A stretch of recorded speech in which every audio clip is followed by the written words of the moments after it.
Now that we've had an introduction to some of these elements of visual communication, let's have a quick conversation around this question. How can we enhance the way we visually represent motion using the elements we've discussed? So for this example, we're going to see, can we make the word fast feel faster? To start out with a simple type treatment of the word fast, I chose a typeface that has a slight slant to it and an angle because I thought it felt faster than something was totally upright and vertical. So next, I began to add some lines to my text. Lines can signify a feeling of motion. So I repeated the line 3 times and changed it slightly each time to enhance the feeling of it moving. Next thing I did was move the orientation of the word off to the right-hand side, making it feel like it's zooming across the screen from left to right, and I changed the color. I often think of fast cars as being red cars. Next, I started to play with scale of the word fast in relationship to the field that it sits on, as well as changing the color. I changed the text color from a white to a yellow and elongated the lines, trying to heighten the feeling of fast. I played a little bit more with some of the contrast elements, and you can see that the yellow has much more contrast than the orange. So the next thing I tried was increasing the contrast a little bit more by adding black and adding a big, bold shape to the composition here. I wanted something that felt sort of like an arrow without making an arrow, so I tilted the square on its side to heighten the feeling of movement. I went back and tried the white text against the dark background because I wanted to see if contrast would help it if contrast would make it feel any faster. At this point, I was still not satisfied that I'd found the best way to make the word fast feel faster. And so I wanted to experiment more with color and also with repetition and variation here. So I started to add in more iterations of the word fast, changing the scale. And by doing this, it began to make me think like each of these versions of the word fast was another race car. So I wanted to pull everything together and use all of the elements that we talked about in order to make one final version of the word fast, where I used dynamic contrast of the gray against the blue to be able to create the feeling of ground and sky.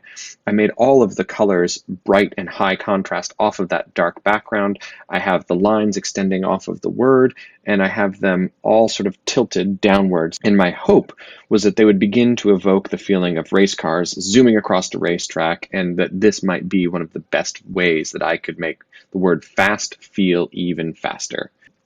This is a simple example of how we can begin to employ some of the visual elements and principles that we're all comfortable with to very focused ends. And we can use that in our book as we're taking notes on all of these extreme weather concepts, or we can use them in our poster when we begin to conceptualize and design a response to our challenge questions.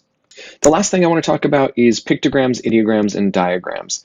When it comes to working in your accordion book, these are probably some of the most useful tools we have at our disposal, and they are also some of the most simple. A pictogram is just a symbol that conveys meaning via its resemblance to a physical object. Like this image, which signifies departures in an airport, we often see pictograms in airports, city street signs, or digital interfaces, or any other environment where people may not be familiar with the language of the place that they're in. Computer systems are designed for a global culture. Airports are designed for a global culture, and so language is not always the most efficient way to communicate, and instead they rely heavily on pictograms or simple pictures. Ideograms are graphic symbols that represent an idea or concept. An example of a common ideogram is this red circle with a slash through it. That crossbar in that red circle often connotes the idea that something is not allowed or is forbidden.